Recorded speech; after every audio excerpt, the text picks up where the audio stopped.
जी अस्सलाम वालेकुम ladies and gentleman, आज है लाला एटी की बारी।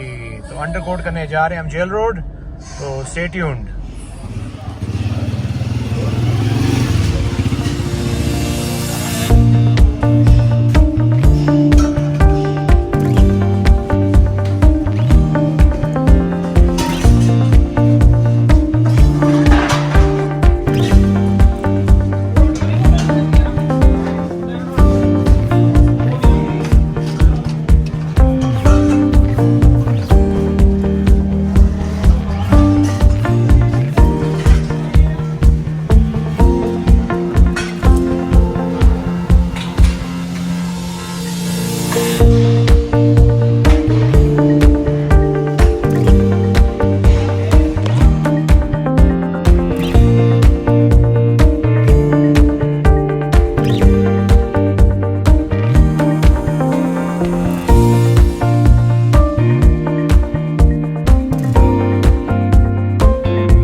देखें ख़वातीन हज़रात, ये हमारे एडमिन साहब उस्मान ज़िया साहब अपनी आरज़ी को लेके फिर रहे हैं। माशाल्लाह इनकी आरज़ी काफ़ी परमानेंट है माशाल्लाह। ये देखिए।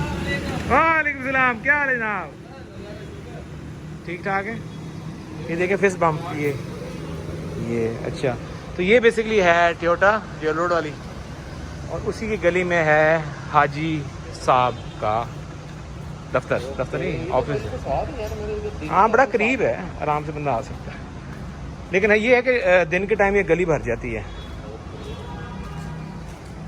इस टाइम ठीक है, 8 बजे तक खुले होते हैं, टेक्निकली 7 बजे।